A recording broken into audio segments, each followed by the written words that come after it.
Enciclopedia de Leyendas Universales, escrito por Carlos Nadal Gaya. Leyendas de Inglaterra. Tristán e Isolda. Cornualles era un país dulce, apacible, gobernado moderadamente por su rey Marés. Se vivía allí en paz, sin sobresaltos. Sin embargo, algo había que enturbiaba aquel cuadro de tranquilidad. Endeudaban desde hacía años un tributo dolorosísimo al rey de Irlanda. Consistía en la obligación de pagarle un año 1000 libras de cobre, 1000 de plata al siguiente y la misma cantidad en oro al tercero. Por último, y eso era lo más horrible, se verían precisados a entregar 300 doncellas. Durante los 3 primeros plazos se cumplió con desgana y sintiendo la afrenta, pero a medida que se acercaba el año de satisfacer el último, el terror vencía a todo otro sentimiento. Contribuía además a aumentarlo cuando llegó el tiempo de pagar. La presencia del gigante Morold, cuya sola figura ponía horror en los corazones y que venía en acompañamiento de varios caballeros irlandeses a llevarse a las doncellas. Solo un noble del reino que venciera a duelo a aquel monstruo podría con ello liberar a las desgraciadas. Pero, ¿quién sería capaz de hacerlo? Morold se había establecido allí como quien va a tierra conquistada. Paseaba con jactancia por la corte entre el temor receloso de todos. Pero esta vez ocurrió lo que nunca sucediera cuando iba allí el gigante a cobrar los tributos. Uno de los cortesanos de Marés se ofreció a combatirle en pelea personal. No era, por cierto, de Cornualles, sino hijo del rey de Leonis, que, agradecido por los favores recibidos de Marés, su tío, le servía de escudero desde hacía algunos años. Se llamaba Tristán y le distinguía la donosura, su maestría en tañer, cantar, danzar y todo arte exquisito del espíritu, la habilidad en juegos y pruebas de ingenio, en fin, de manera especial su destreza en el manejo de la espada, lanza, jabalina, maza y hacha o ballesta, así fuera en la guerra como en torneos o cacerías. Tristán de Leonis combatió pues a Morold. Fue una lucha desproporcionada de la que el caballero del rey Marés salió victorioso, aunque en extremo maltrecho, lleno de heridas. Con todo celo le aplicaban médicos de la corte cuantos remedios sabían. Pero el pobre Tristán no se recuperaba. El gigante le había herido por medio de flechas empuñosadas, produciéndole pústulas que no se cerrarían jamás. Despedían tal olor que nadie era capaz de soportarlo. Tanto que al fin solo el rey y 2 íntimos amigos, Gorbalán y Dimas de Lidán, tenían la caridad de llegar a él, limpiarle las llagas y darle conversación. Y aún estos acabaron por recomendarle que, abandonando el palacio, se fuera a vivir a una choza junto al mar, muy lejos de tierras habitadas. Tras unos meses de estar allí esperando su última hora, Tristán decidió que, muerto por muerto, mejor era probar fortuna aunque fuera a la desesperada. Embarcaría en una pequeña nave completamente solo y sin remos ni velas. Esperaría del destino fallecer en mitad del mar o arribar a cualquier costa en la que tal vez hallaría algún mago o sabio que supiera curarle el mal. Navegó al garete, solo, dando al aire notas tristísimas con un laúd. Cierto día, unos pescadores de una población costera de Irlanda hallaron una lancha llevada a capricho por las olas. Hubiesen creído que nadie la ocupaba a no ser por los lánguidos sones que salían de ella.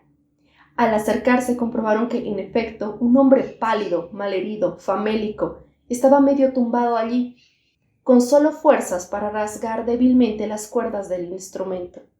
Le llevaron consigo a su patria. Era una población marinera elevada sobre un acantilado. Se llamaba Weisefort, y en ella estaba enterrado el cadáver de Morold.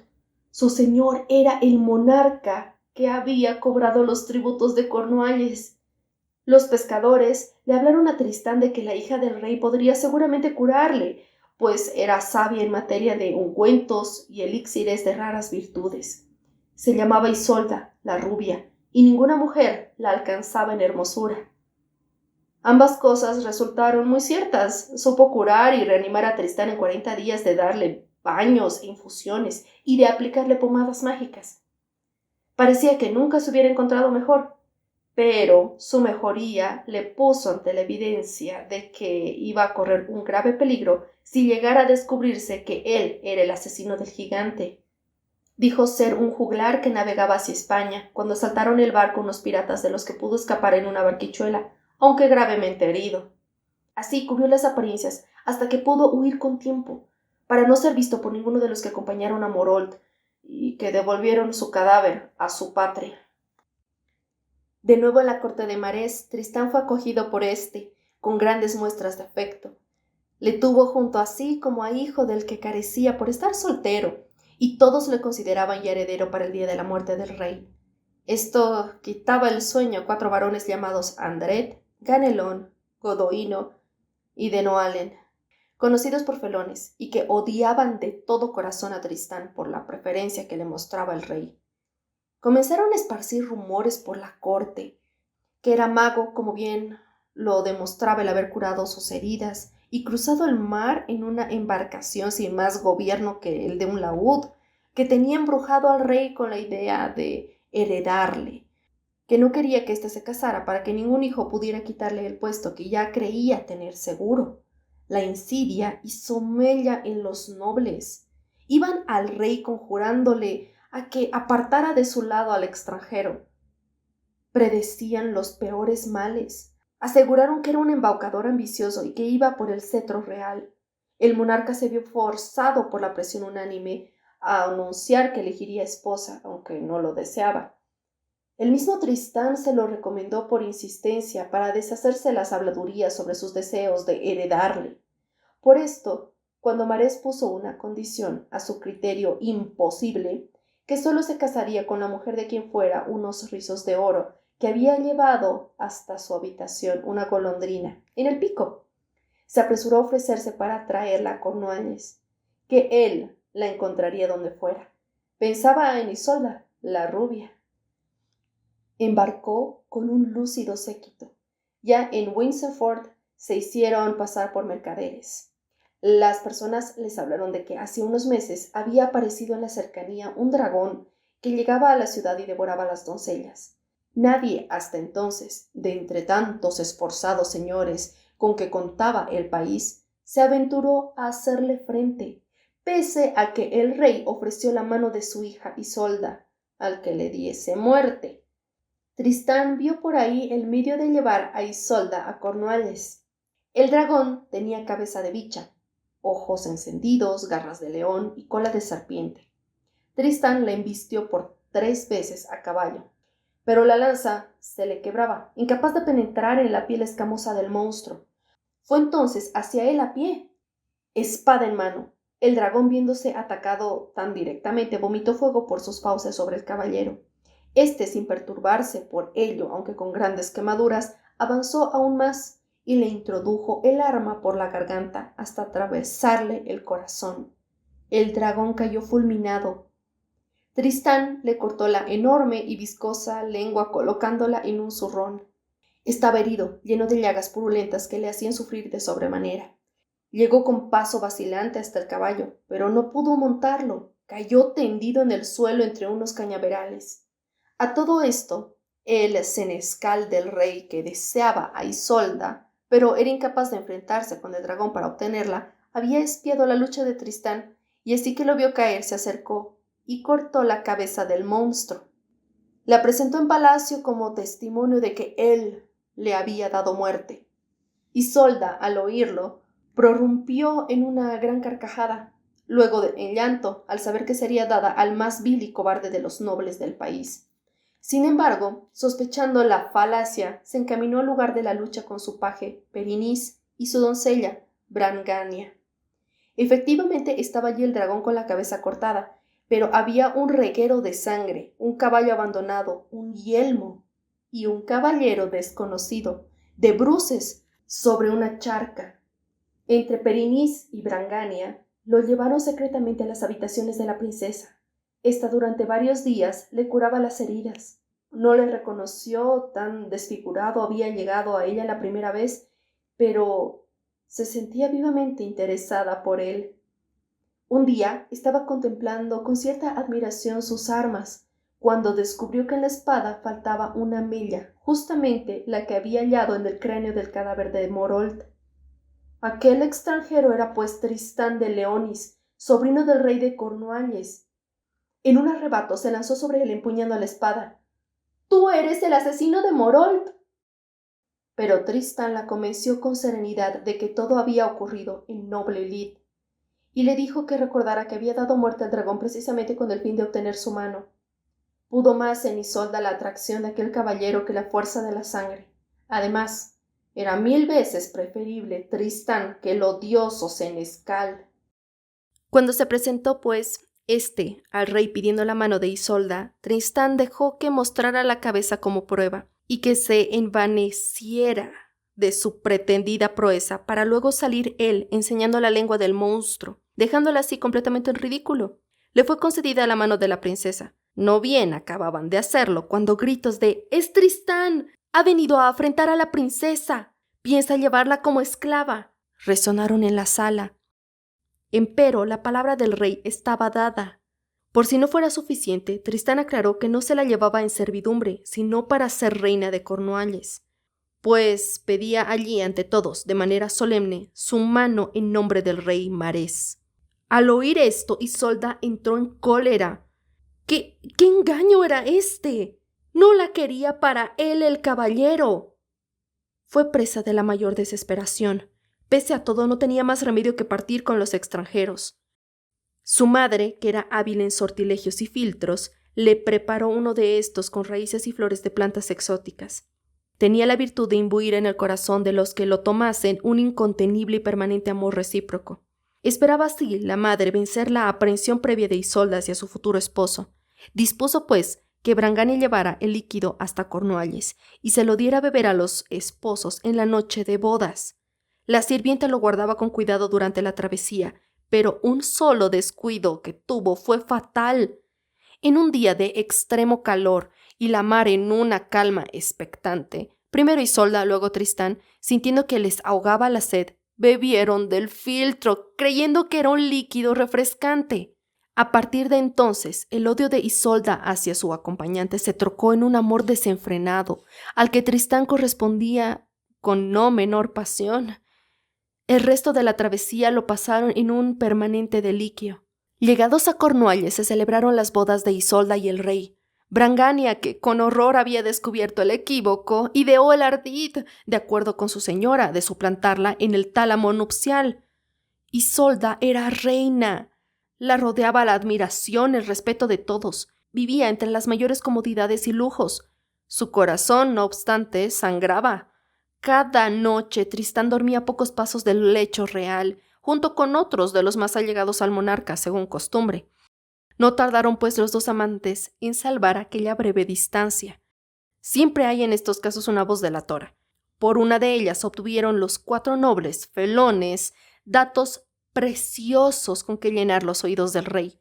Este se resistía primero a creerles. Quiso comprobar después, y aunque el aviso de Brangania impidió que descubriera a los dos amantes, decidió expulsar a Tristán de la corte.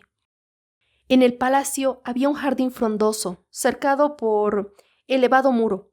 Junto a este, en la parte de afuera, un alto pino. A su pie, un regatillo que se introducía en el jardín donde, canalizado, llegaba hasta la misma habitación de Isolda. Aquel canalillo llevaba cada día en sus aguas al anochecer unas pequeñas astillas de madera que alguien se acercaba a recoger con amor.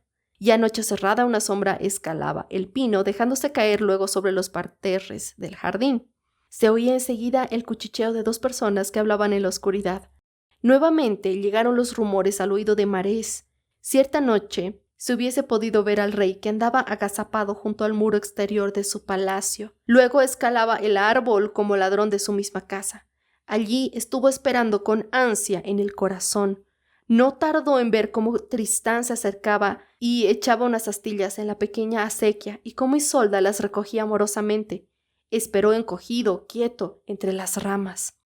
El pulso desbocado. No era de la oropéndola el canto que se acababa de oír. Tristán lo fingía como contraseña.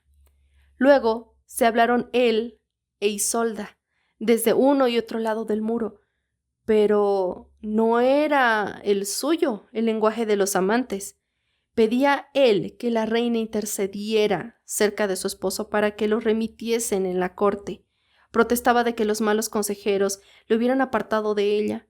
Isolda por su parte pedía al caballero que no la incomodase más, que ya le hablaría al rey, pero que con aquel ir todas las noches a pedírselo debía comprender que ponía en peligro su reputación. Los dos amantes habían visto al rey subido en la copa del árbol. Su ficción dio buen resultado. Tristán fue admitido de nuevo en la compañía de Marés. Dormía de nuevo en su cámara con los más fieles, pero la pasión difícilmente se oculta y los amantes se olvidan de las más elementales medidas de la prudencia. Hubo nueva delación y la evidencia se hizo en la mente del rey. Tristán e Isolda fueron apresados. A ella se la encerró en una torre. Él pudo escapar por un audaz estratagema.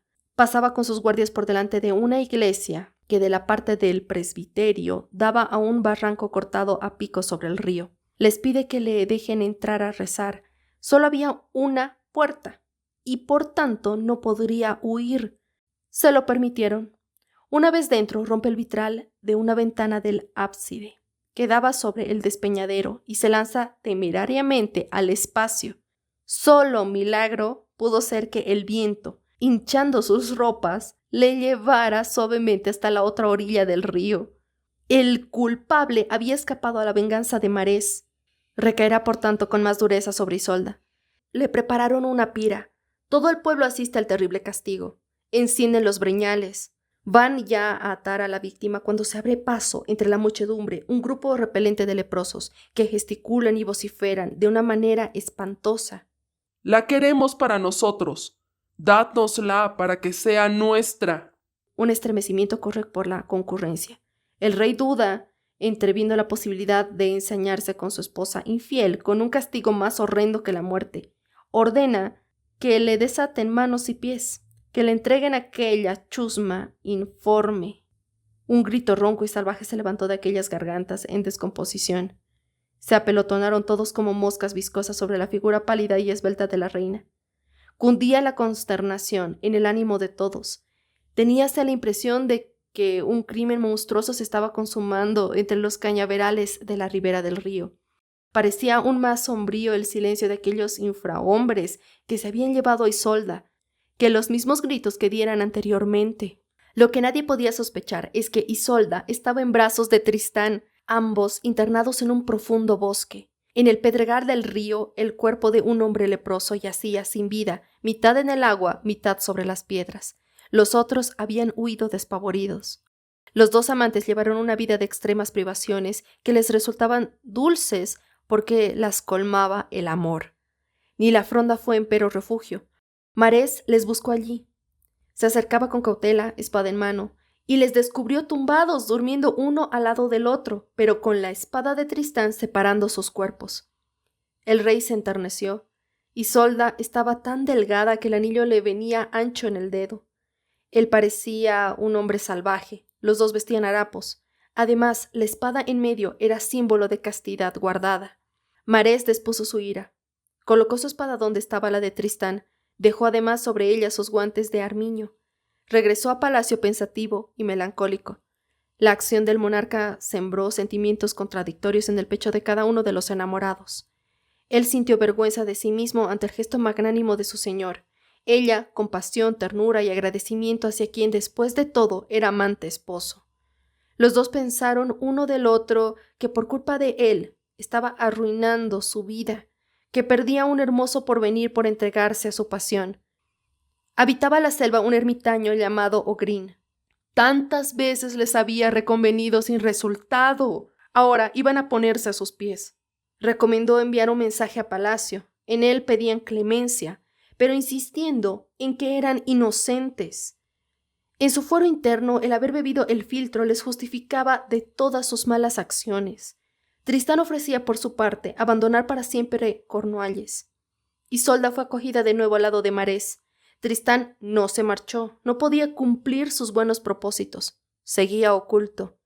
La reconciliación no acallaba las lenguas. por lo que algún bien intencionado recomendó la necesidad de celebrar un juicio de Dios, que la reina jurara por todos los santos que no había cometido adulterio, y que para corroborar su juramento cogiera con sus manos una barra de hierro candente. Si se quemaba, es que no decía verdad. Solo así se acallarían los rumores del pueblo, y como Isolda, según sus promesas, era inocente, no tendría nada que temer. Se dispuso la prueba con la explanada de Blanca Landa, junto al río. Asistía a la corte en pleno y casi todo el pueblo. Llegó Isolda, sobriamente, vestida de negro en una nave. De ella, el estrado en que debía realizarse la prueba. Había un trecho de agua. Un peregrino se ofreció a vadear a la reina. Bien conocía Isolda aquellos brazos. Llegada la reina al estrado, un heraldo invitó al silencio. Sobre el libro abierto de las escrituras, la mano de Isolda se tendió. Juro por todos los santos y todos los cuerpos santos que hay en el mundo, que jamás hombre nacido de mujer me ha tenido en sus brazos, como no sea el rey Marés, mi señor, y el pobre peregrino que ahora mismo me ha llevado en los suyos. Entonces dijo el rey: Que Dios manifieste su vero juicio sobre estas palabras. Isolda se acercó a un brasero en que se calentaba una barra de hierro. Tendió a ella sus manos. Estaba incandescente. La cogió y dio 9 pasos reteniéndola sobre las palmas. Luego la arrojó y extendió en cruz sus brazos. Mostraba a miles de ojos atónitos sus manos intactas. Isolda decía la verdad. La pasión, sin embargo, arrastra contra todas las razones. Todavía una noche volvió a oír Isolda el canto de la oropéndola, y sus brazos una y otra vez recibieron desde entonces al huésped del jardín. Los felones estaban alerta y hubo que darles muerte. Cayeron primero 2 de ellos junto a la tapia, el tercero en la misma habitación de la reina, cuando espiaba tras una cortina. La pasión comenzaba a dar fatales frutos. Tristán tuvo que huir definitivamente. Estuvo en Gales y en otras tierras, sirviendo a diversos señores en las más arriesgadas empresas. Fue a parar a Bretaña. El país estaba desolado por una terrible guerra entre el conde y uno de sus feudatarios. Este fue vencido y muerto por Tristán.